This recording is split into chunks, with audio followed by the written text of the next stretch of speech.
Hey there, so if you run a local business or you want to take credit card payment for anything in person, this little device is such a great go-to and very easy thing to use. So this is a Square reader.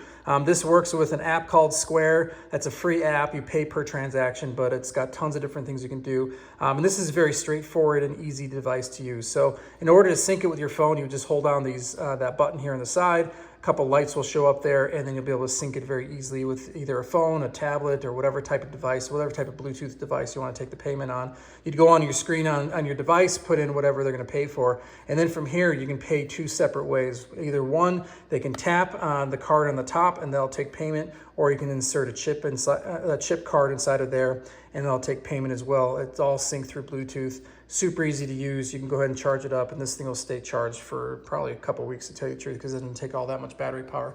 So we have a local business. We've used this thing. I've processed tens of thousands of dollars of transactions through these little things. So I highly recommend these if you want a very easy and straightforward way to take credit card payments.